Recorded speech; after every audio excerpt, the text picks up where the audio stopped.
আসসালামু আলাইকুম, কেমন আছেন সবাই? আবারও চলে আসলাম নতুন একটা রেসিপি নিয়ে। চালের গুঁড়া, আটা এবং সুজি দিয়ে আমি একটা রেসিপি তৈরি করেছি। এটাকে চিপস বা পিঠা বলতে পারেন। রেসিপিটি দেখার জন্য আমার পাশে থাকবেন। প্রথমে আমি একটা মিক্সিং বলে 1 কাপ আটা, 1 কাপ চালের গুঁড়া, হাফ কাপ সুজি দিয়ে মিশ্রণটি করে নেব। তারপর দিয়ে দিলাম স্বাদমতো লবণ। তারপর হালকা কুসুম গরম পানি দিয়ে ভালো করে মিক্স করে নেব।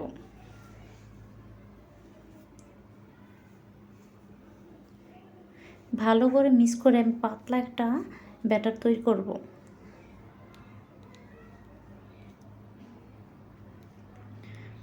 হ্যান্ড উইচ দিয়ে ভালো করে ফেটে নেব যাতে ব্যাটারটা খুব সুন্দর আর পারফেক্টলি হয়। আমার ব্যাটারটা করা হয়ে গেছে। এখন আমি আলাদাভাবে একটু ব্যাটার নিয়ে নেব। এখন একটাতে সামান্য একটু ফুড কালার দিয়ে দেব। এখানে আমি রেড ফুড কালার দিয়েছি সামান্য একটু। ভালো করে মিক্স করে নেব।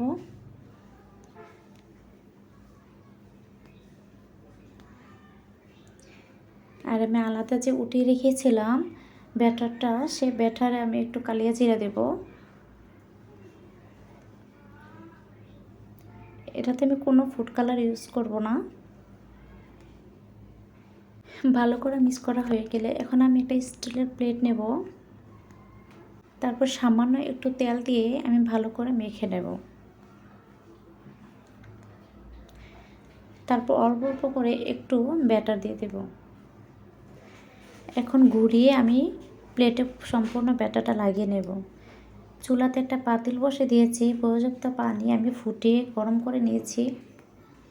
এখন এই পাতিলের ওপরে আমি প্লেটটা দিয়ে দেব। দিয়ে 30 সেকেন্ডের মতো ভাপ দিয়ে নেব।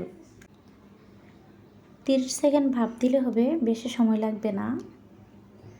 চলে আসলাম 30 সেকেন্ডের পর। দেখেন কত সুন্দর হয়ে গেছে। এখন আমি একটা পেঁচালার দিয়ে এক সাইডে খুঁজে নেব যাতে উঠতে সুবিধা হয়। এখন আমি পুরোটা উঠিয়ে নেব। দেখেন কিভাবে উঠাচ্ছি।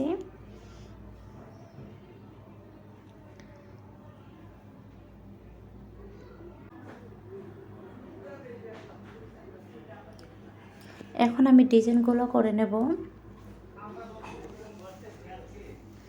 এখন একটা পিঁড়িতে বসিয়ে একটা কুকি কাটার দিয়ে আমি চেপে চেপে সবগুলো কেটে নেব। আপনারা এটাকে পিঠা এবং চিপসও বলতে পারেন। কুকি কাটার দিয়ে সবগুলো পিঠা কেটে নেব। আপনারা এই রেসিপিটি রোদে শুকিয়ে বছর জুড়ে রাখতে পারেন। আমি এভাবে করে সবগুলো পিঠা কেটে নিয়েছি। এখন আপনাদেরকে দেখে দিয়েছি, দেখেন কতটা সুন্দর হয়েছে। এখন আমি রোদে শুকিয়ে নেব।